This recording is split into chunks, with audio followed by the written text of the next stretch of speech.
Good morning, everyone. We're an extremely small group today.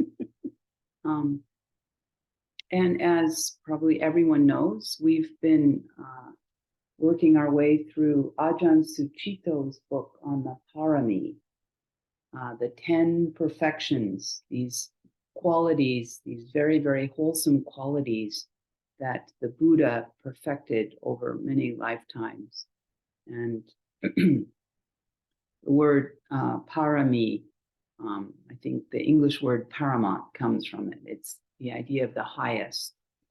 And the quality that we're going to be looking at today is in Pali, the quality of khanti, which can be translated into English as patience, sometimes patient endurance, forbearance, acceptance. These are all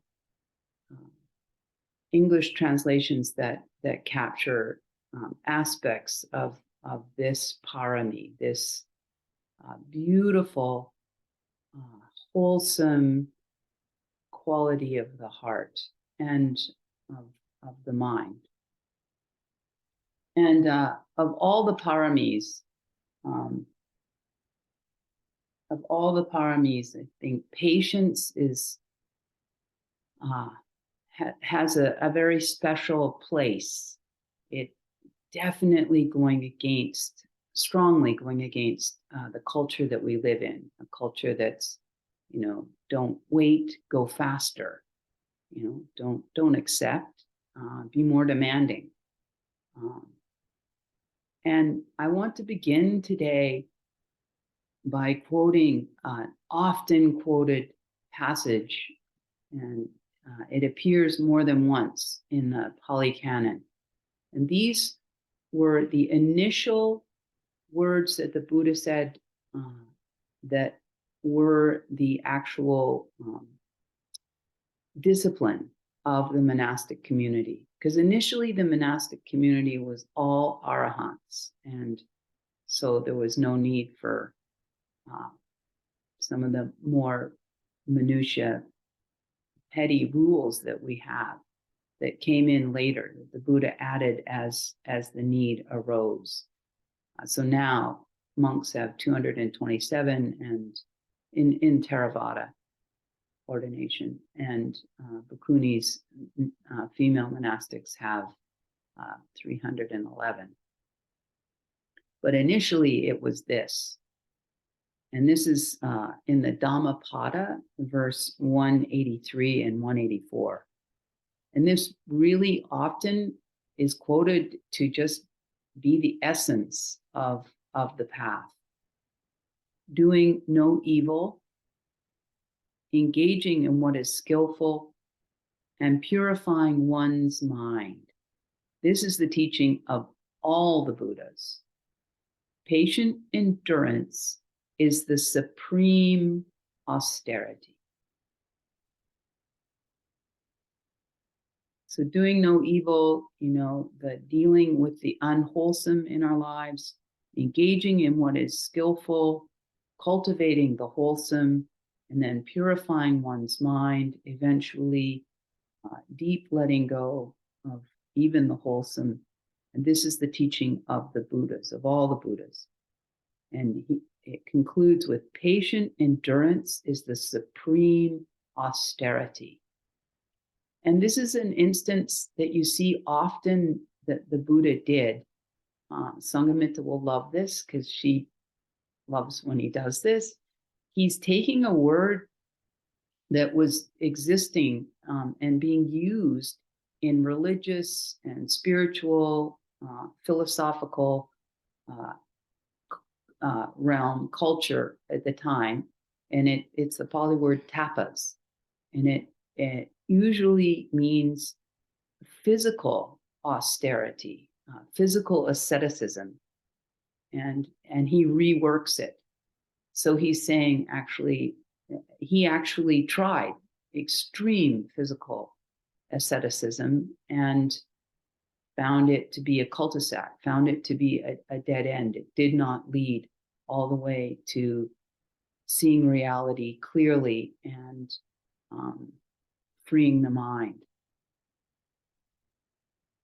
So he's saying actually the real asceticism, the real austerity is patience.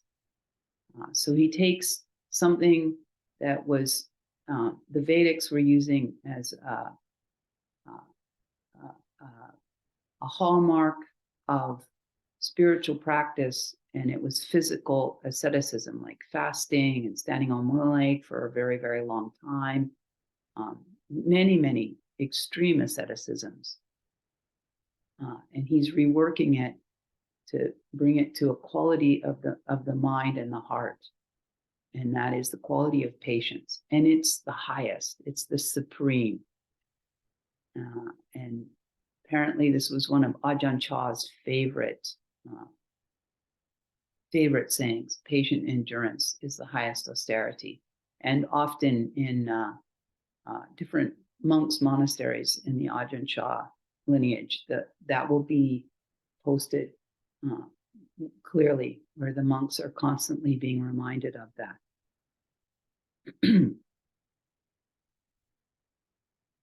So all the paramis, this is pretty much directly from Ajahn Sucitto, all the paramis contribute to the lessening or dismantling of suffering, dukkha. But the specific quality of patience has this ability, has this potential to really carry the heart through the turbulence of existence, so that it's no longer shaking or sinking or lashing out. And Ajahn Sucitto has this very, for me, very beautiful, powerful, useful metaphor, illustration of how he practices patience. And he talks about it as the restraint of holding the heart mind still in the presence of its suffering until it lets go of the ways in which it creates that suffering. And he says, as he's practicing, in order to do that, it's almost like you're really digging into the Four Noble Truths, but you begin to incorporate this practice on the cushion and off the cushion of when discomfort is arising, when triggers are happening, when there's irritation, when there's strain and stress, that you sort of draw a line around that, around your heart and around the suffering.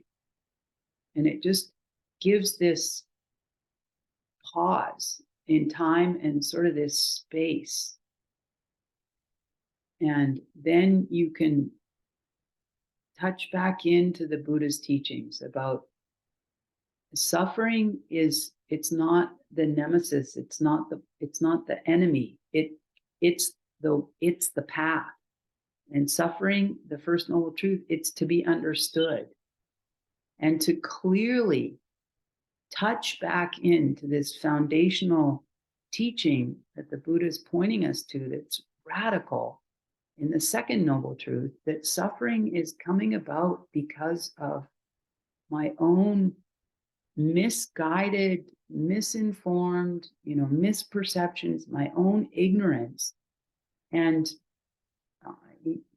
my cravings that aren't actually bringing about the result that I've been tricked into thinking that they will. Second noble truth. And then touching into the third noble truth, that suffering it's not the end. It's not a terminal sentence. There is a way out, that it can and it does end. And we can touch back into the ways it already has ended, the aspects, the areas of our life that are already lighter, more joyful, more balanced, And then the fourth noble truth, that there is a way out of suffering. He has this beautiful analogy, I think, that for me goes with this idea of just drawing a line around the suffering and acknowledging it and being intimate and close with it. That if we're truly patient, if we're growing in patience, if we're understanding patience, we don't become a doormat. What we're actually bringing into our lives is this fire break. It's a fire break. The fire's still there, but there's this break. So it limits the damage that my ignorance, my unskillfulness, my reactivity is going to do to me and to others. And then with this fire break, with this patience, I can take a pause, and then I can expand the amount of options that are available to me. Sometimes we can get, when there's a lot of suffering, when there's a lot of reactivity, when there's some denial and suppression of what's actually happening for us, things get smaller. There's contraction, and things get more limited, and the mind gets more narrow. And with this idea of this line and this fire break, we're just giving ourselves the gift of some space and some time to move from a place that's more skillful. There's an amazing story in Ajahn Brahm's book, Who Ordered This Truckload of Dung? And it's 108 powerful, inspiring stories that all have very deep spiritual lessons in them. And they're all, many of them are actual true stories. And it was in the Korean War, I believe, and it was a British battalion. And at one point they were completely surrounded. And I mean, they were basically toast. The lieutenant, the leader of the battalion, I might have all these words wrong. I don't know so little about the military, and my apologies. But the leader, he's like, well, we're Brits after all, let's have a cup of tea. So they just didn't do anything, and they had a cup of tea, and they were thinking they were all about to die.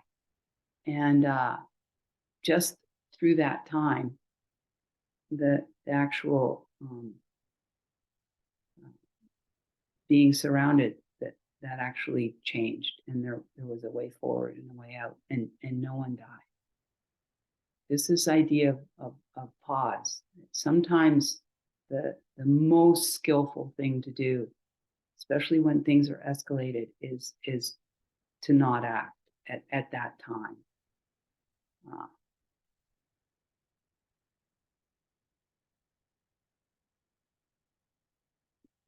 Yeah. So this idea of this fire break, it's not blaming anyone or anything. It's not ignoring the suffering and suppressing it, and it's not running away from the suffering. It's just this line is a little bit like the holding technique that Sanghamitra is always talking about. And it really comes from this recommitment, this deep faith, confidence in the Buddha's teachings, especially the first noble truth and the second, well, all of them. But that suffering, it's actually, I'm part of this dynamic. I'm feeding it in some way, that there's another way to look at this. This is such an important thing for us 24/7 to be touching back into and remembering. And I think it's very counter many of the teachings that are available to us, that somehow the suffering is coming from the circumstances, from the situation, from these relationships, from these people. If only they didn't live here, everything would be so much better, blah, blah, blah, blah, blah. A really extreme example of this, I've shared before, my father was an alcoholic and my mother struggled and struggled and struggled and struggled dealing with that situation. And her first round at going to Al-Anon, this was really very cool for me because my mother came from a generation that, no one was doing therapy and things were all in the closet and no one was talking about anything. And my mother didn't have models of, reflective awareness. And, but anyway, she was very clear. This was I think a wonderful growth time for her. She got herself off to this Al-Anon meeting and plunks herself down. And my father's name was John. And it's like, just this booming voice inside of her head. I'm here because John drinks, And she said when she did Al-Anon with that attitude, it didn't go anywhere. It wasn't helpful at all. And, it was a couple years later, finally she's back at the same meeting. And that voice is, grown in wisdom. And the voice is, I'm here because John drinks and I need to know how to deal with that. I need skills. I need help. A very important thing for all of us. The second noble truth.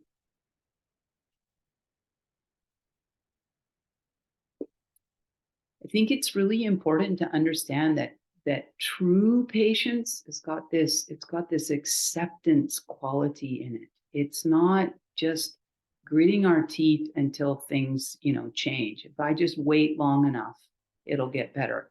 Patience is actually not waiting. Waiting is still, it is not truly informed by wisdom. It's not truly informed by the Buddha's teachings. Waiting is hooked up with sometimes some very unconscious expectations. It's marred with a lot of self and can be some entitlement. It's not the patience that the Buddha is talking about. The patience is very, very, very present moment, full acceptance. This is how it is. And this is how I am. Bless my heart. And then, as you practice, sometimes it gets worse before it gets better. You start to see more and more of your immaturities and your limit. I'll speak for myself. I see more and more of my immaturities and my unresolved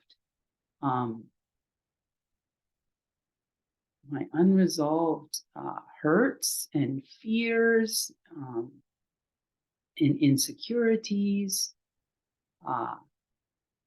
And so this is where I think patience, we need to have so much patience with our own path, with our own heart. I mean, bless our hearts.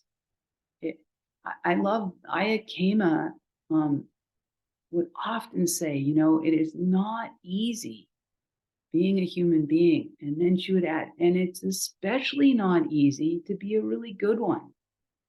This is hard work that we're doing, and it requires buckets and buckets and buckets of patience and patience with ourselves. The Mangala Sutta, this beautiful sutta that is often chanted in Theravada Buddhism. And Mangala means blessing. And this sutta comes from this exchange that Deva had with the Buddha in Jeta's Grove. This Deva came down at night in great, great beauty, lighting up the whole grove, and sat, at the feet of the Buddha and said, Devas are concerned for happiness. We want to know what is happiness and how do we go about being happy? And human beings are the same. So the David says, and then the whole sutta, the Buddha is outlining uh, he's actually outlining the Eightfold Noble Path. But that is the way to happiness. And it starts with more mundane, concrete, physical things, because the Buddha knows. I mean, we need to be living in a country that's not, torn up by war, and that has some religious freedom, and have enough food to eat, and have some peace and harmony in our home life and in our family, and have work that is wholesome and meaningful, etc., etc., etc. And then he moves into the spiritual part, to have access to wise people and to wise teachings, and then the translation that I'm used to chanting, it's actually not a very good translation at all of this line, but it's one of my favorite lines, and it's far along. It's far along on this path to full happiness. After someone's got all of these paramis in place, the morality and the generosity, and some renunciation and some restraint and right action and right speech and right livelihood, and then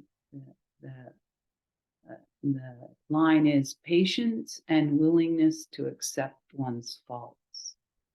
The Pali actually is about patience and being easy to correct, easy to admonish. That would be a more accurate translation of the Pali. But I actually think those two things are very, very linked. I am much easier to correct if I have a lot of patience with myself and with my faults. Then I'm not going to be hurt or as hurt or as defensive, or as dismissive. Patience and willingness to accept one's faults. I think it's a very, very high spiritual practice.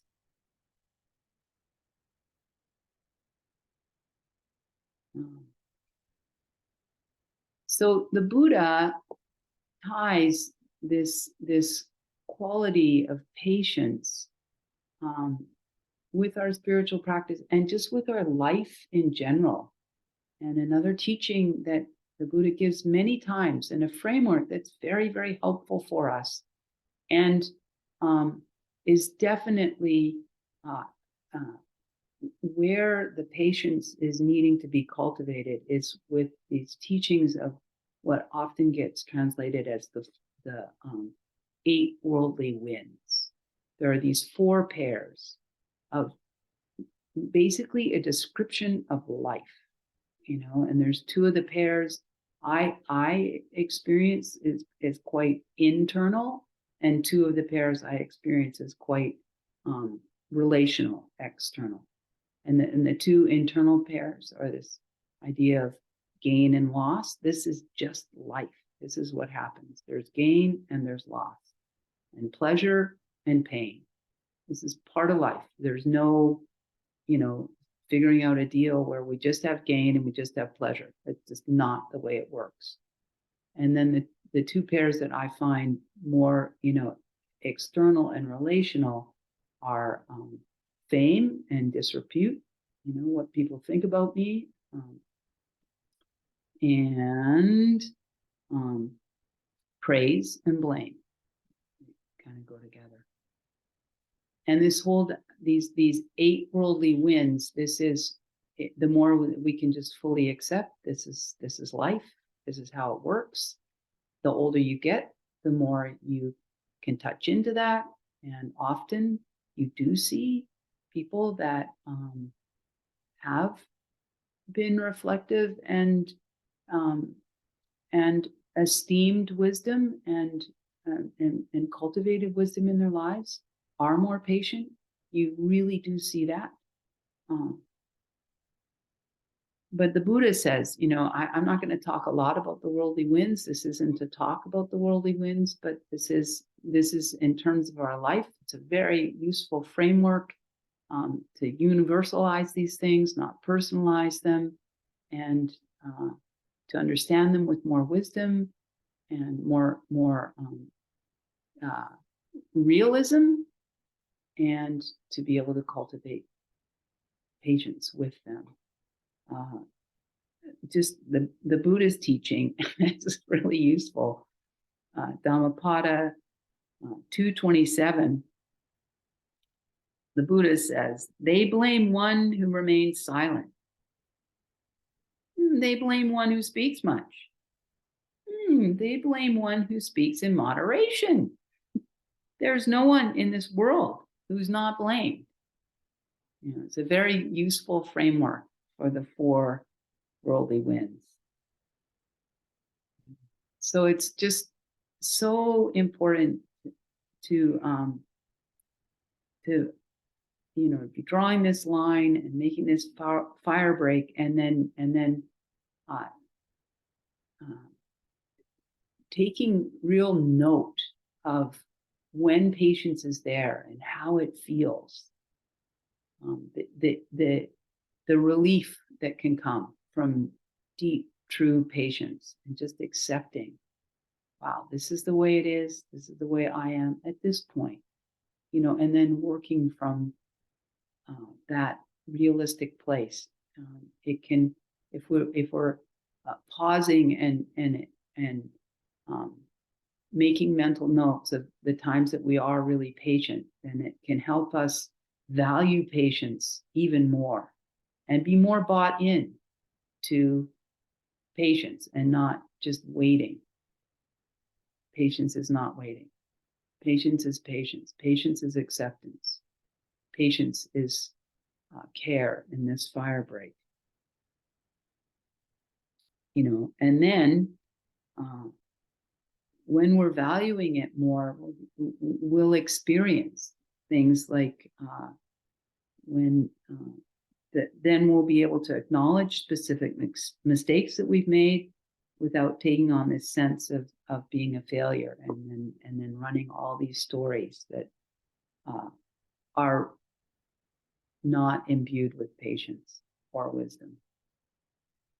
And then you can experience others' gratitude or praise with a sense of gladness that they've received something of benefit, and you don't have to shrug it away dismissively or own it.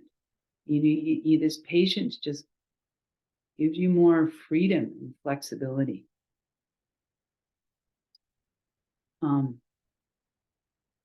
We have a sutta contemplation every Thursday, and it's a group that's been going basically since the pandemic. That's when we used to have it at the monastery that I came here from, Alokavihara, and then when the pandemic happened, we went on to Zoom, and since then it's grown quite a bit, and so people attend it from all over North America.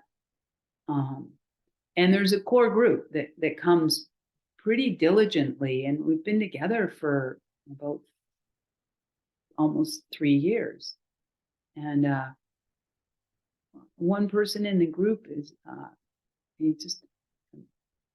everyone, I don't want to single him out, but anyway, we were talking about death a couple of weeks ago, and he made this comment that it just stayed with me deeply.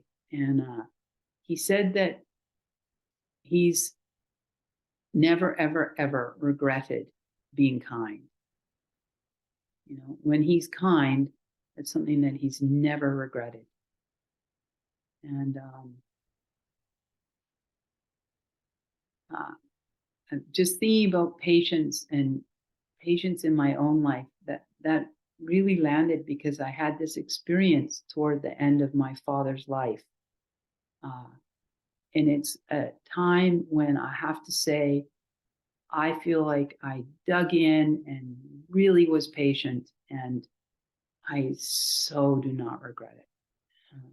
my parents, it was my father had COPD, emphysema, in the last 4 years of his life, and he was just going down, down, down, and eventually was on oxygen concentrator for about the last 4 months of his life. But my parents had to move out, all together as a family. They were very gracious. It was very good how everything happened. But a lot of that move ended up falling on me. My brother and sister just were in a space where they had some unresolved resentments and da da da da da. So anyway, I ended up, there were all these loose ends that I ended up tying up. And one of them was my parents had a storage locker, and that hadn't been dealt with when we'd done the move to the care home. And so one day I just I was there, I was doing all kinds of things to get this condo ready to sell. And I thought, well, I'll just do it. So I went down to the storeroom, feeling so righteous, so good about myself.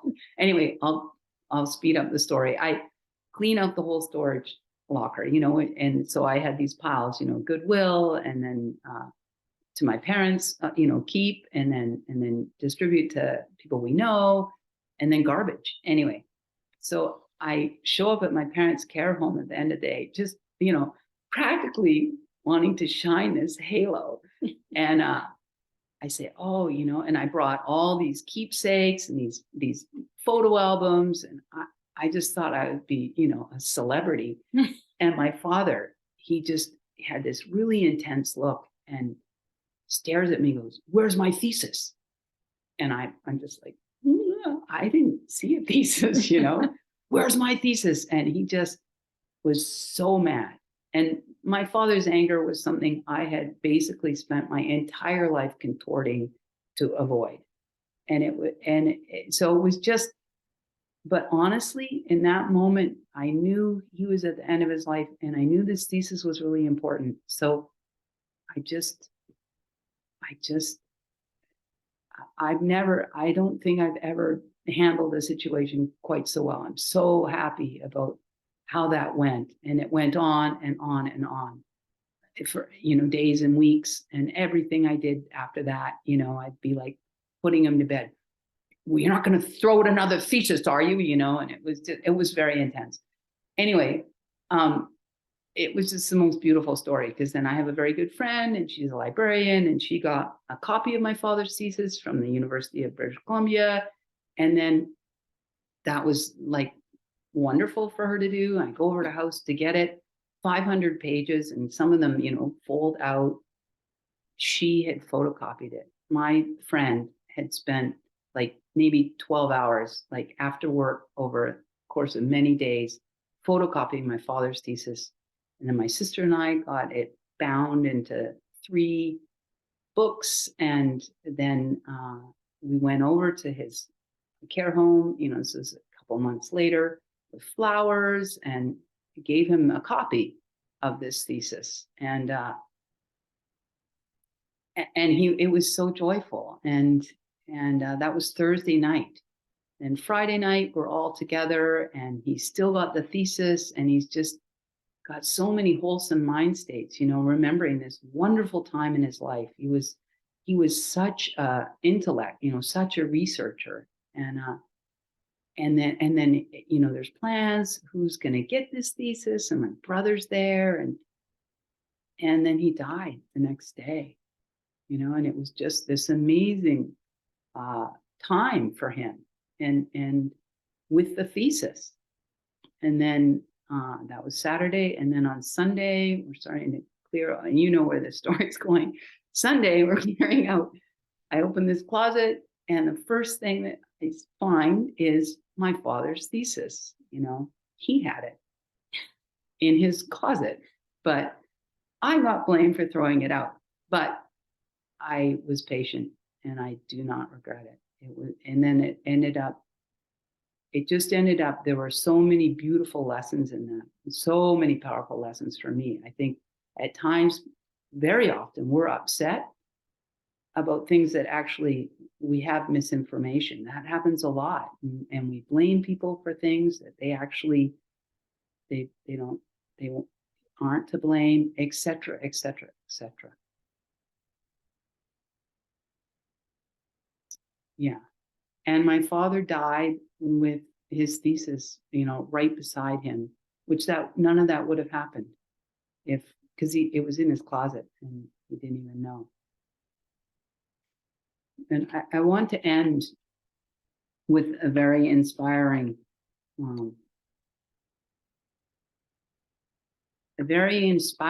part of nature. And this comes from Anagarika Bethany. She brought this to me when she landed here. And it's about patience. And it's a lesson for all of us. It's an inspiration, I think, for all of us from nature. A seed knows how to wait. Most seeds wait for at least a year before starting to grow. A cherry seed can wait for 100 years with no problem. What exactly each seed is waiting for is known only to that seed. Some unique trigger combination of temperature, moisture, light, and many other things is required to convince a seed to jump off the deep end and take its chances. A seed is alive while it waits.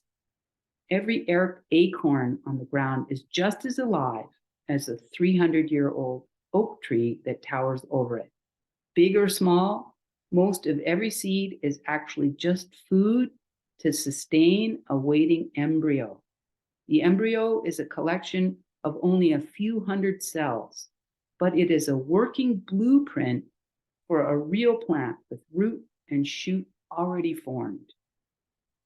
When the embryo within a seed starts to grow, it basically just stretches out of its doubled over waiting posture, elongating into official ownership of the form that it assumed years ago. The hard coat that surrounds a peach pit, a sesame or mustard seed, or a walnut's shell mostly exists to prevent this expansion. In the laboratory, and this is actually by Hope Jaron from a book called Lab Girl. In the laboratory, we simply scratch the hard coat and add a little water, and it's enough to make almost any seed grow. I must have cracked thousands of seeds over the years, and yet the next day's green never fails to amaze me. Something so hard can be so easy if you just have a little help. In the right place, under the right conditions, you can finally stretch out into what you're supposed to be.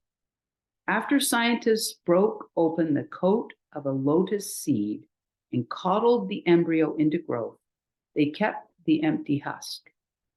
When they radiocarbon dated this discarded outer shell, they discovered that their seedling had been waiting for them within a peat bog in China for no less than 2,000 years. This tiny seed had stubbornly kept up the hope of its own future while entire human civilizations rose and fell. And then one day, this little plant's yearning finally burst forth within a laboratory. Each beginning is the end of a waiting.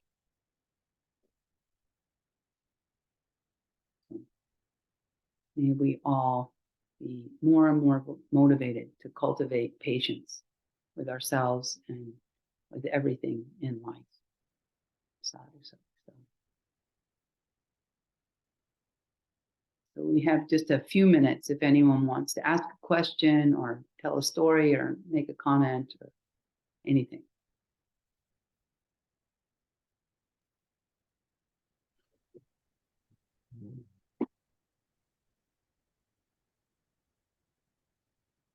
Yeah, Scott, please.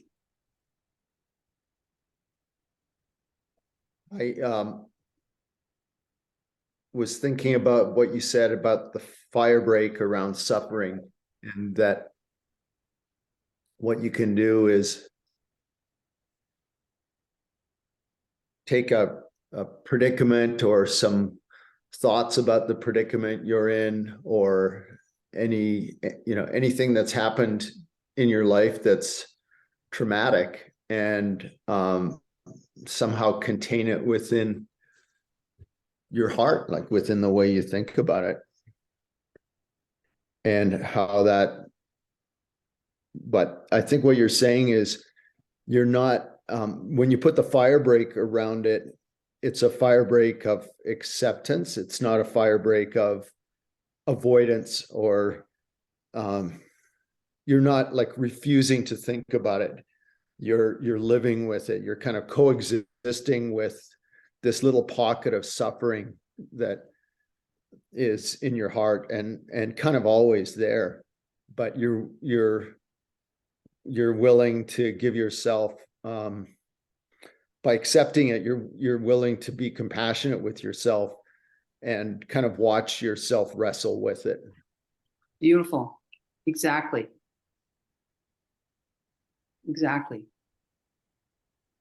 And I would add, Scott, to touch into the universality of suffering. That it's very interesting. Another thing that our delusion can do is sort of, we can end up kind of magnifying our own suffering. I mean, I guess some people would also go the other way and minimize, but often we're contorting it in one way or another. The Buddha is often pointing us to touch into the universality of our predicament. Everybody is aging. Everybody is getting sick. Everyone is experiencing loss. And this helps why is this happening to me? Kind of, what did I do wrong? Ajahn Brahm, he's sort of like the happy monk. He's got a book even, Don't Worry, Be Grumpy. He's really big on just okayness, accepting. And he's like, he said, we shouldn't be going to the doctor and going, Doc, something's wrong, I'm sick. He's like, we should be going to the doc. Wow, something's right, I'm sick. I mean, it's part of life. Like just a deep, deep, deep understanding. Very powerful. Yeah. I like that idea of universal, not personal. I've heard Tara Brach talk about that a little bit. Mm-hmm. Like when she reflects on, I'm trying to think of an example. It's, like the earthquake in Turkey, to use a really current example. Yeah. We see these images and we know that there's tens of thousands of people that are dead, and millions of people that are going to be displaced. And it's easy to feel thoughts of hopelessness and, why is this happening, and why is the world such a chaotic place, and blah, blah, blah. And then you get to see that it's not their suffering, it's the suffering. It's like everybody's on this same path of dealing with their suffering, and that just happens to be the way that it's playing out in Turkey today, right now. And that reflection can get even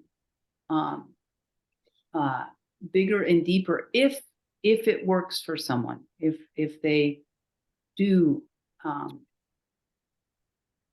if it's not problematic for them to embrace the idea of many, many, many lives, because then it's like it really gets universal. Like,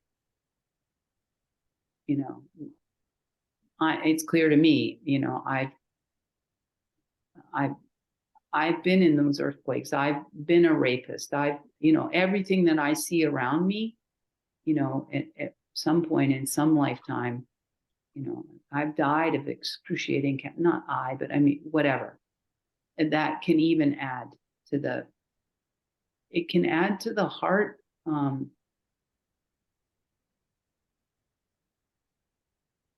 the heart, like it really deeply accepting.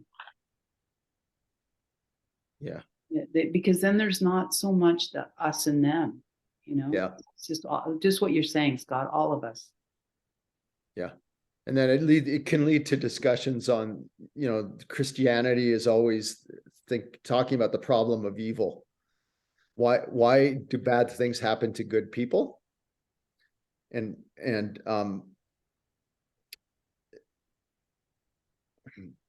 there's no answer. I think Buddhism says just because. Well, it would be that, Jetsumna Tenzin Palmo, a very, very, like a hero for the Bhikkhunis, honestly, a powerful nun who's like getting to be in her late 70s, a British woman.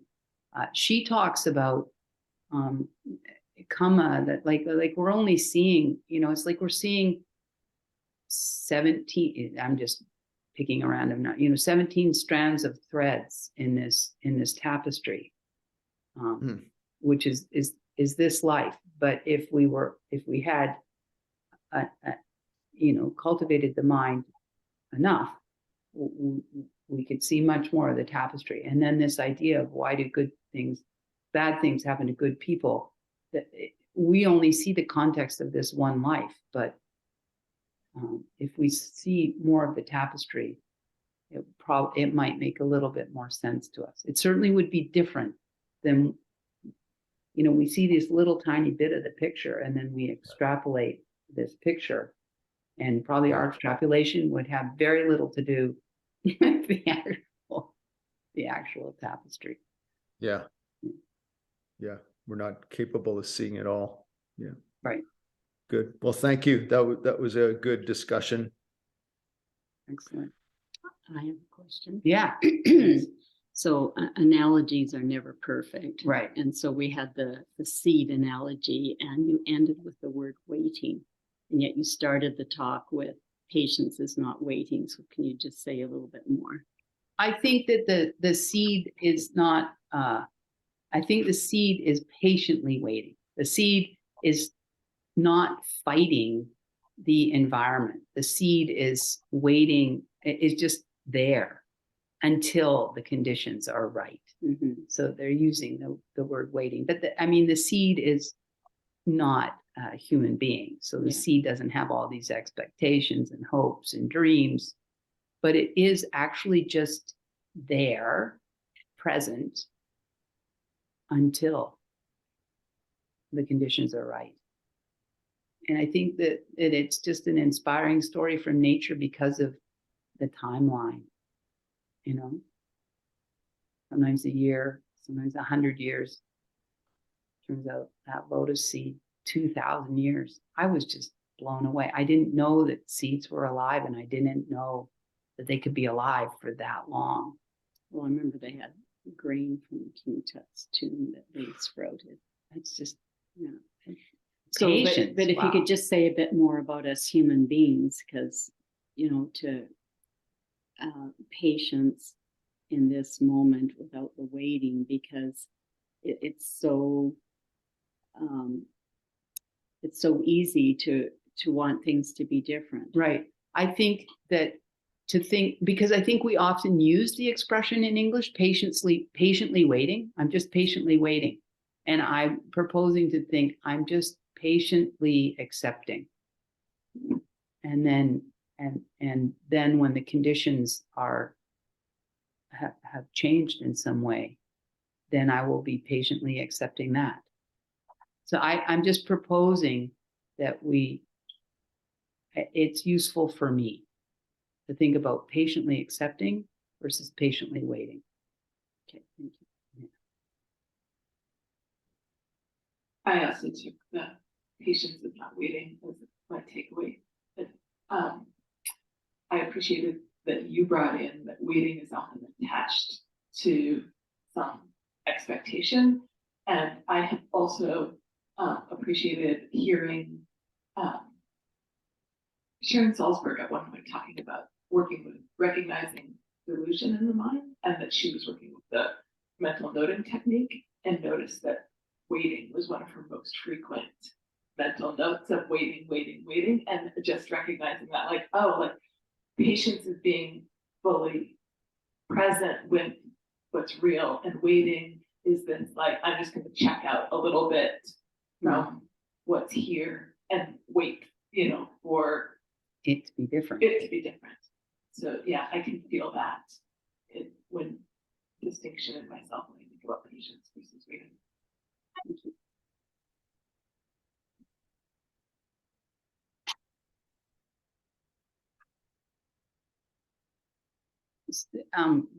We're past time, but if people have time, Sarah or Marilyn, if there's anything. Yeah, Sarah. I just have a quick question. There was a word in that chapter that I didn't know, Mara, M-A-R-A, like the name of someone or something. Yeah. What is that? That's a really good question, Sarah, and I'm not going to give you the best answer.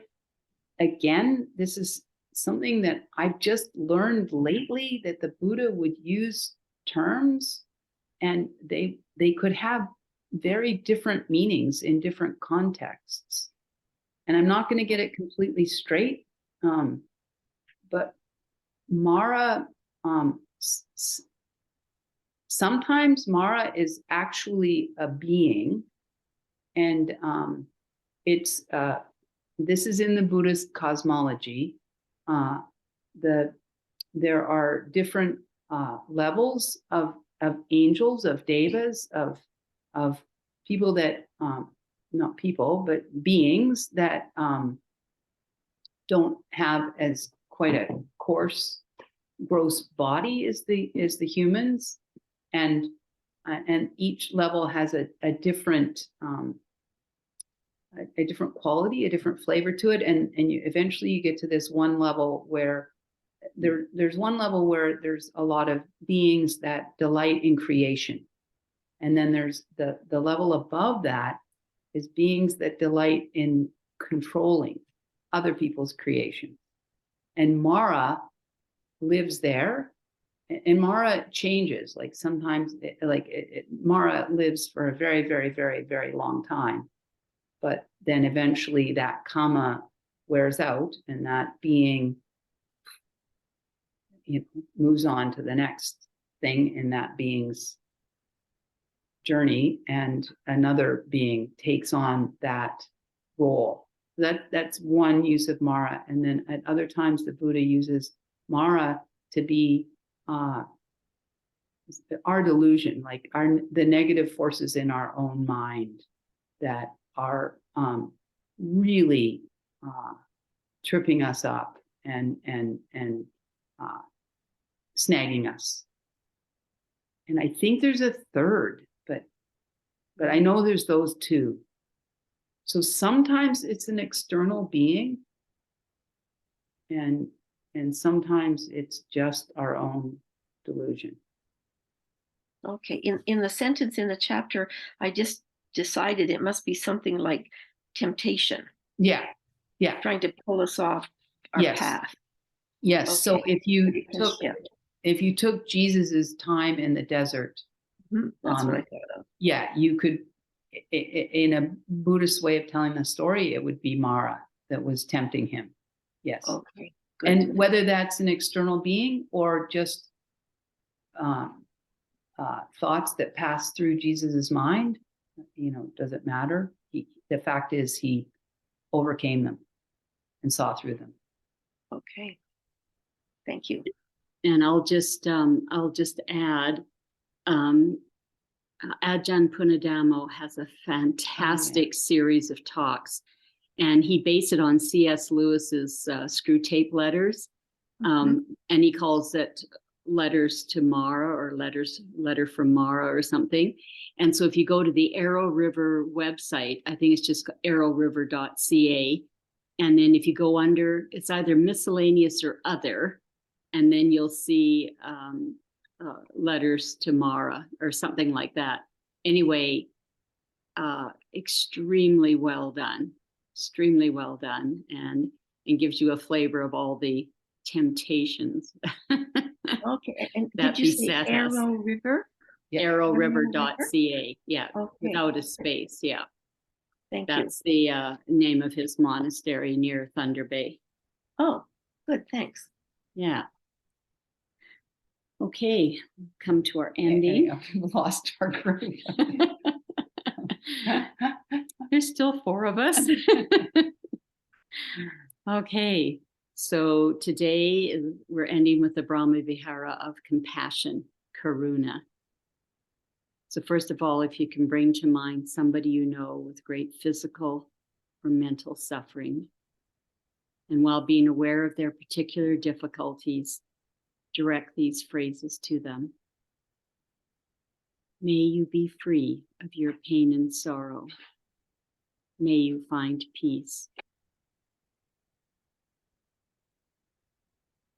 And now we're going to send the phrases to ourselves. May I be free of my pain and sorrow. May I find peace. Now we're going to think of someone who's been very supportive of us and send the phrases to them. May you be free of your pain and sorrow. May you find peace. Now think of a neutral person, store clerk, or someone you pass on the street, and send the phrases to them. May you be free of your pain and sorrow. May you find peace. Now bring to mind someone that you have a difficult relationship with. Send the phrases to them. May you too be free of your pain and sorrow. May you too find peace.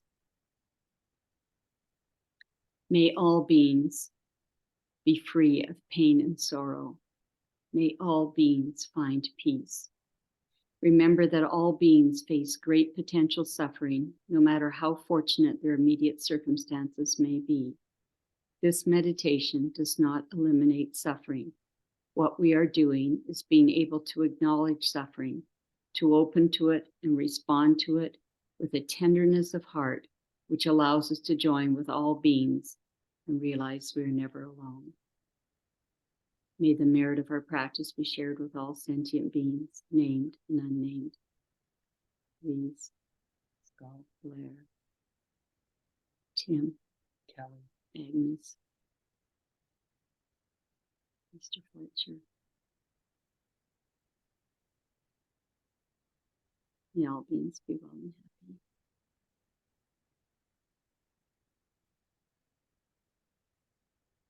Well, thank you, Sarah, for hanging in to the end. You're our only, we're 3 of I'm us just from the really community liking and that you. book. Pardon me? That book is so good. That book is so good. I Isn't really it? like that book. I love Yeah. that book. Yeah. Yeah. Yeah. He's a very wise being. Mm-hmm. Yeah. Okay, see you next time. Excellent. Beautiful. Have a great week. Hi to You too. Gary. Thank Say hello you. to Gary. Bye, Sarah.